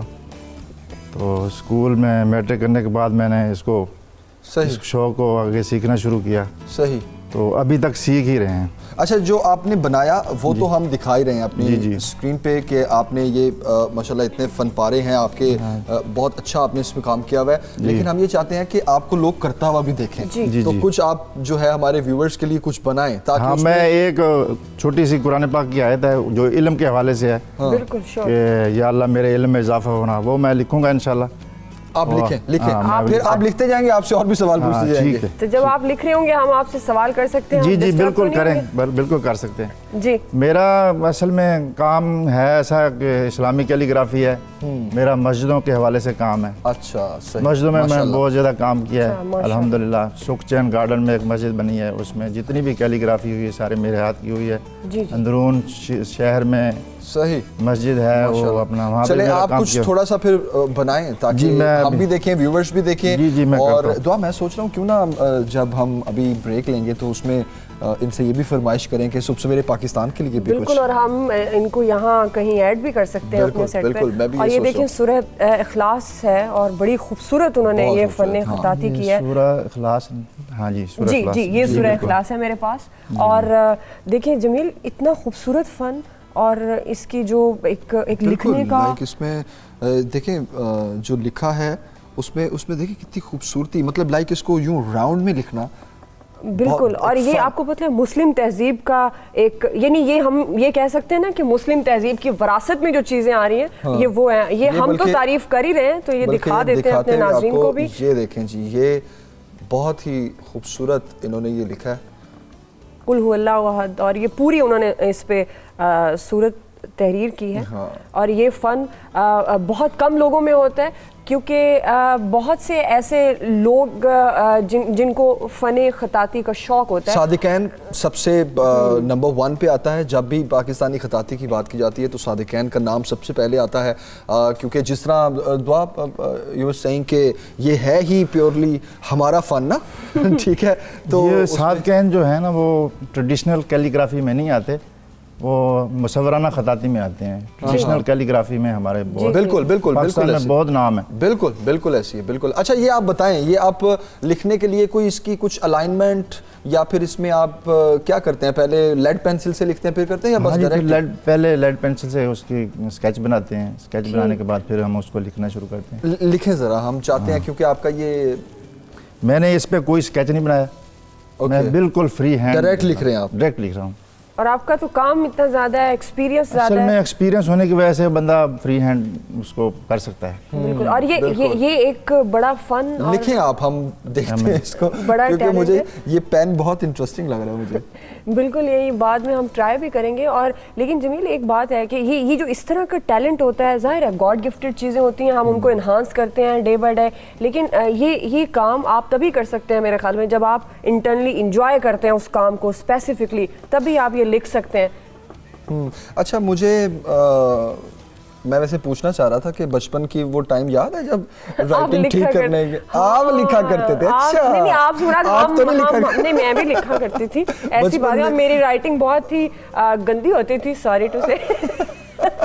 अच्छा, कल मैं चाह रही थी कि क्योंकि अभी उन्हें थोड़ा वक्त लगेगा और हम अपने नाज़रीन को दिखाएंगे कि उन्होंने क्या खूबसूरत तहरीर लिखी है।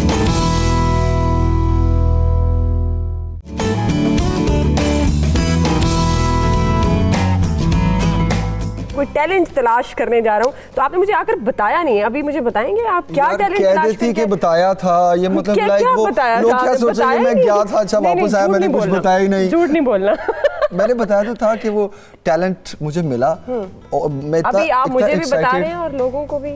बिल्कुल, मैं I was so excited and I was so happy कि मुझे लगा था शायद कोई मुझे 1-2 लोग मिल जाएंगे ऐसा कोई टैलेंट, लेकिन मैं चाहूँगा मेरे बोलने की बजाय जो वहाँ पर मैंने देखा, जो वहाँ पर रिकॉर्ड किया, वो हमारे नाज़रीन देखें। क्या ख्याल है? बिल्कुल श्योर, वो दिखाते हैं आपको। हेलो, अस्सलाम वालेकुम। मैंने सोचा कि संडे का दिन कैसे गुजारा जाए, तो मुझे याद आया सुबह सवेरे पाकिस्तान के व्यूअर्स के लिए हमने एक प्रॉमिस किया था कि टैलेंट ढूंढ के लाएंगे आपके सामने। हम जहां भी मिला, जैसा भी मिला, वो लोग जो छुपे हैं, वो हीरे जिनको तलाश करना है, हम उसी तलाश में निकले। मैं पहुंचा लाहौर के एक इलाके में। ये इलाका कहाँ है मैं अभी आपको बताता हूँ, लेकिन सबसे पहले मैं ये ज़रूर बताना चाहूँगा, मैंने सोचा, मैं अपनी टीम के साथ निकला, मैं सोचा अच्छा कैसा टैलेंट मिलेगा, कहाँ मिलेगा। कितने लोग मिलेंगे, 1 मिलेगा, 2 मिलेंगे, 3 मिलेंगे।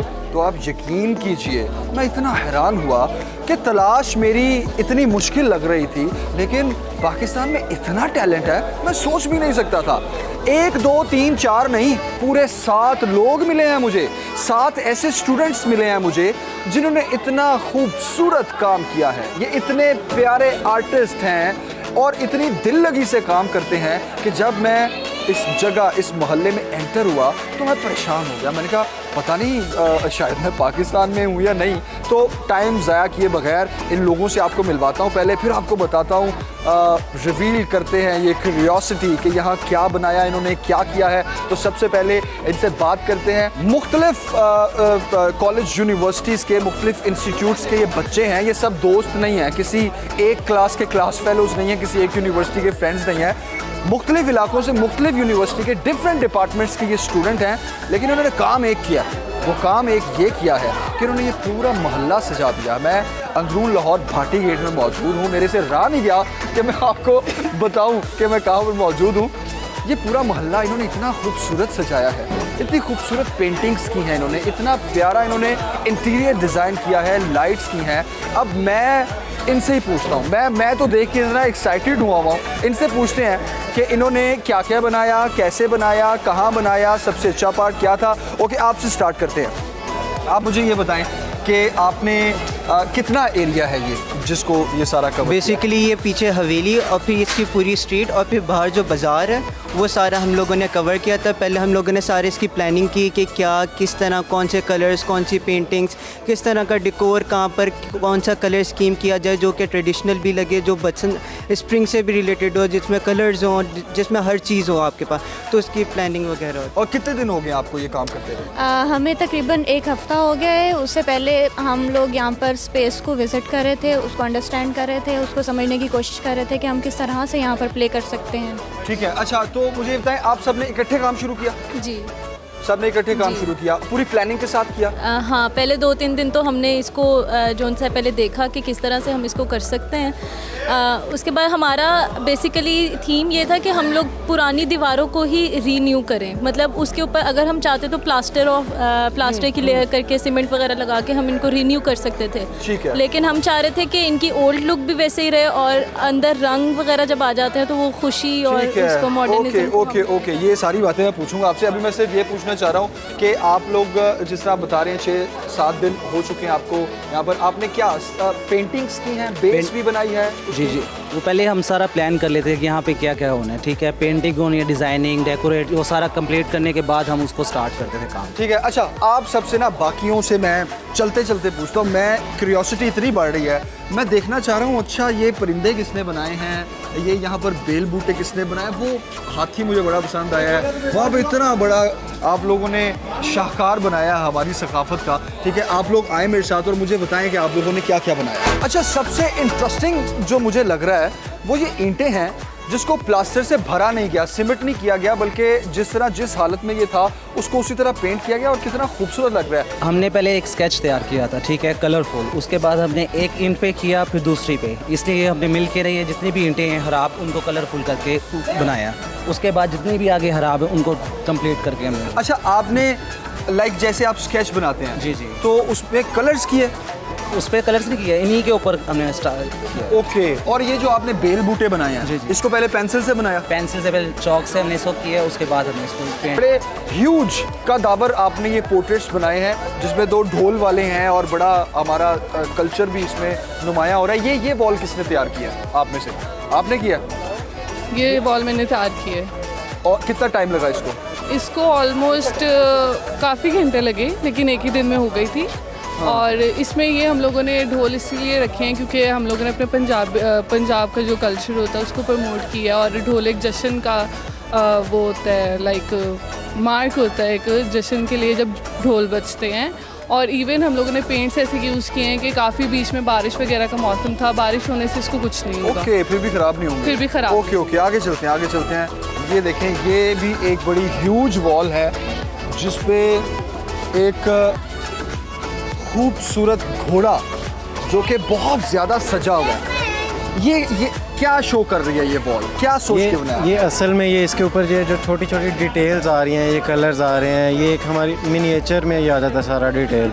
और मिनिएचर का अगर हम देखें तो वो हमारा एक ट्रेडिशनल आर्ट है। हम उसको अपना बरकरार रखना चाहते हैं कि वो जो हमारा ट्रेडिशनल है, जो हमारा कल्चर है, वो ख़त्म ना हो। वो चीज़ें सारी हमने इसमें शो की हैं, वो हम दिखाना चाहते हैं। अच्छा जी, ये वॉल बड़ी प्यारी है, एक हाथी है बहुत खूबसूरत सजा हुआ हाथी, मेरा साथी मुझे याद आ गया, लेकिन ये मेरे ख्याल में ये डांस कर रहा है। अच्छा, घोड़े को भी डांस करवाया था? हाँ करवाया था, हाथी को भी डांस करवा दिया आप लोगों ने, क्या सोच के बना? बेसिकली इसका जो आइडिया था वो हवेली है, फिर हमारे वो पुरानी बादशाह वगैरह, तो ये मिनिएचर वर्क है, टोटली ट्रेडिशनल मिनिएचर वर्क है। जब बादशाह वगैरह जो थे उस पर सफ़र कर कर आते थे, तो उसी को हम लोग जैसे हाथी के ऊपर जो वो कपड़े और वो सारा चीज़ें थी, उस चीज़ को मैंने दिखाने की कोशिश की है ताकि वो पता चले कि पहले हाथी पर जो हम लोग वो बादशाह सफ़र करते थे वो किस तरह लगता। अच्छा, वैसे आप लोगों ने जो काम किया है ना, जितने ढेर सारे आपने मैसेजेस दे दिए हैं अपने इस काम में, अपनी इन बातों में, एक्साइटमेंट में, इस मोहल्ले के लिए पैगाम, मैं सीरियसली मैं सल्यूट करता हूँ आप लोगों को। आपने ना सिर्फ ये मोहल्ला सजाया है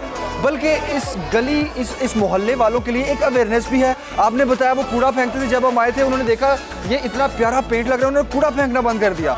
बच्चे इतने सपोर्टिव, आपने बताया कि आप जब काम कर रहे थे तो बच्चे आपकी हेल्प कर रहे थे। ओके, आप हो सकता है सोच अच्छा यार वो बच्चे तंग ना करें, सीढ़ी ना खींच दें, ऐसा नहीं है।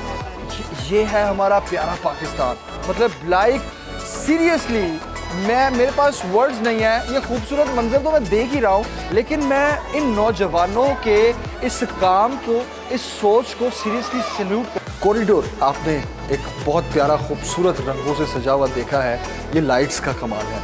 अब ये इंटीरियर किसने किया है, वो दो शाहकार भी हमारे साथ हैं, सुपर टैलेंट, इनसे भी बात करते हैं। अच्छा ये बताएं, ये आप दोनों ने किया, आपके फ्रेंड्स जो हैं जो आपके यहाँ पे काम कर रहे हैं उन्होंने बताया कि आप दोनों ने ये किया, तो आपने क्या कलर कॉम्बिनेशन, क्या सोच के पहले इसको देखा, बेस देखी, फिर लाइट देने का सोचा, क्या बात ये है कि मतलब ये जो हवेली की जो पुरानी ब्रिक्स वगैरह होती है ना, बहुत डल हो जाती हैं टाइम के साथ। जो हवेली आपको पता है पुरानी होती हैं, तो यहाँ जितनी वो कुछ जो एशियन चीज़ें हैं पुरानी वो भी लगाई हुई थी, तो वो उस लाइट में नज़र नहीं आनी थी। स्पॉट लाइट्स उन पर कर दी हैं ताकि वो भी विजिबल हो, और जिस तरह बाहर कलर्स आपने देखे हैं सब, इसी तरह अंदर सारी कलरफुल लाइट्स कर दी ताकि वो ब्रिक्स पे जब ऐसे पड़ें तो वो मतलब अच्छी लगे, ब्यूटीफुल नज़र आए देखने में। Very nice. और आपका क्या पार्ट रहा? मेरा इसमें लाइटिंग का और दिए वगैरह और जो हवेली को मतलब शो करना होता है कि मतलब पुराने वक्तों को जो हवेली की खूबसूरती है उसको मैंने शो किया है। वाह अंदर सारी इसलिए हो गई क्योंकि ब्यूटीफुल, जो जिस तरह बाहर से मोहल्ला सारा अच्छा लग रहा है, इसी तरह अंदर जो हवेली है वो भी सारी अच्छी गुड लुकिंग लगे। तो नाज़रीन, ये है वो टैलेंट जिसको हमने तलाश किया और आप तक पहुंचाया। आप में भी कोई छुपा टैलेंट है तो हमें बताएं, हम आपके पास आएंगे, आपको अपना मेहमान बनाएंगे। ये था मेरा संडे जिसको मैंने एंजॉय किया, ये रौनकें, ये रंग, ये खुशियाँ, ये मुस्कुराहटें, ये जश्न बहारा, ये था मेरा Sunday. I hope you enjoyed. तो आपने देखा कि जमील का संडे कितना खूबसूरत गुजरा, रंगों में गुजरा, और खासतौर पर दीवारों पर जो पंजाब के, मैं ये सुनना चाह रही थी, पंजाब की सकाफत के रंग जो दीवारों पर बिखरे नजर आ रहे थे। आपने बहुत अच्छा संडे गुजारा, और खासतौर पर हमारे नाजरीन को जो देखने को मिला वो टैलेंट जो सामने नहीं नजर आता, और किस तरह से दीवारों को सजाकर, रंग बिखेर कर, इर्द गिर्द का जो डस्ट था, कूड़ा था, उसको ख़त्म कर दिया गया। और खूबसूरती जो हमारे शहर में नजर आनी चाहिए वो इसी तरह से नजर आ सकती है। उस आर्ट्स के बाद इस आर्ट पे चलते हैं, कहाँ तक पहुँचे आप, क्या बनाया आपने शफीक साहब? बस थोड़ा सा रह गया। थोड़ा सा रह गया, ये कैमरा दिखा रहा है, बिल्कुल दिखा रहा है। अभी इसके एराब वगैरह लगने वाले हैं। बहुत खूबसूरत, बहुत खूबसूरत। चले शफीक साहब, आपको इंशाल्लाह दोबारा फिर कभी बुलाएंगे, और आपके मज़ीद भी हम चाहेंगे और भी जितने आपके फ़न के नमूने हैं वो अपने नाज़रीन तक दिखाएं, और फिर इन डिटेल एक दो बातें और शेयर करना चाहता हूँ आपके साथ और नाज़रीन के साथ। जी। मैं मस्जिदों का काम करता हूँ, मस्जिदों के हवाले से भी, और पिछले दिनों रमज़ान शरीफ में PTV पे मुकाबला चलता रहा है लाइव ट्रांसमिशन में, रूह रमज़ान। जी। उसमें मैंने हिस्सा लिया। सही। और PTV की बड़ी बड़ी काविश थी, उन्होंने 2-3 दफ़ा ये प्रोग्राम कराया है। बिल्कुल सही, वहाँ भी तो आप ऐसे प्रोग्राम होते रहें तो बच्चे आगे सीखने को मिलेगा। बिल्कुल, मैं तो खुद आपको ये हमारी गवर्नमेंट जो है इसकी पुष्ट पनाही नहीं कर रही। हमारी गवर्नमेंट इस हवाले से इसकी ठीक है ये एक मैसेज भी आपकी तरफ से हो गया। बिल्कुल आपका बहुत शुक्रिया जनाब शफीक साहब, इंशाल्लाह ज़रूर भी आपको बुलाएंगे, दोबारा ज़हमत देंगे। आगे बढ़ते हैं और कुछ और खबरें हैं और इम्पॉर्टेंट डेज हैं जो हम आपसे शेयर करेंगे। हम बात करेंगे जमहूरियत की वकील और मारूफ कानूनदान आसमा जहांगीर साहिबा की।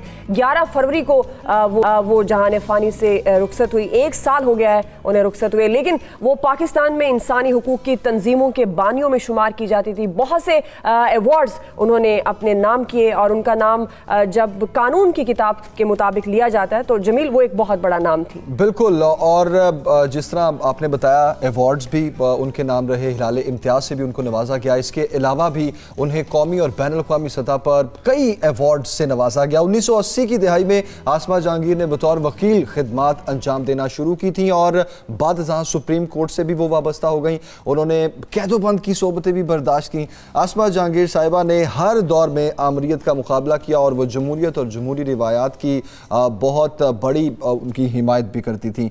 तो आज का दिन जो है वो आसमा जहांगीर साहिबा के हवाले से भी बहुत अहम है। इंसानी तंजीमों ने आसमा जहांगीर के इंतकाल को एक बड़ा सानहा करार दिया। और हमेशा की तरह हम अब नेक्स्ट सेगमेंट की तरफ बढ़ रहे हैं। पाकिस्तान और दुनिया भर में मौजूद क्रिकेट शायकीन के सामने मुत्तहिदा अरब अमारात का जिक्र करें तो सबसे पहले जहन में ख्याल आता है PSL पाकिस्तान सुपर लीग, क्योंकि आजकल उसकी तैयारियां जोरों शोर से जा रही हैं और डेफिनेट क्रिकेट फीवर जो होता है वो बहुत अरूज पर होता है। लेकिन अभी हम बात करें लाइट फेस्टिवल से मुतल्लिक। जी हाँ, मुत्तहिदा अरब अमारात का शहर है शारजा, जहां लाइट फेस्टिवल का आगाज हो गया है। आप देख भी सकते हैं ये लाइट फेस्टिवल जिससे शहर रंगीन नजर आ रहा है और ये झिलमिलाती रोशनियां जो इस वक्त हमारी स्क्रीन को खूबसूरत बना रही हैं। तो सोचें जमील वो शहर कितना खूबसूरत लग रहा होगा। और ये इन्फॉर्मेशन भी ऐड करता चलूं कि ये शारजा के सालाना लाइट फेस्टिवल का ये 9वां साल है। 9 साल से ये चल रहा है और इस साल ये मेला पहले से कहीं बड़ा इन्होंने तरतीब दिया है और रवावरस फेस्टिवल की जो थीम है वो सकाफत और ख़ानदान रखी गई है। मेले में 17 मकामात ऐसे हैं जहां पर 20 लाइट शोज़ भी पेश किए जाएंगे दिन में, जिसमें दुनिया भर के मुख्तलिफ फ़नकार हैं जो अपनी सलाहियतों का मुजाहरा करेंगे। और इस दौरान आतिशबाजी भी होगी और शहर की बुलंदो भाला और जो इमारतें हैं उनको भी रोशनियों से सजाया जाएगा। खत्म हो चुका है। अच्छा, अफसोस के साथ कह रहे हैं आप, तो इसलिए खुदाफिज कहते हैं। बिल्कुल, कल इंशाल्लाह आपसे मुलाकात होगी एक नए सुबह के साथ, बहुत सी बातों के साथ और बहुत कुछ नया आपके लिए लेकर आएंगे। सुबह सवेरे पाकिस्तान से इजाजत दीजिए। अल्लाह हाफिज।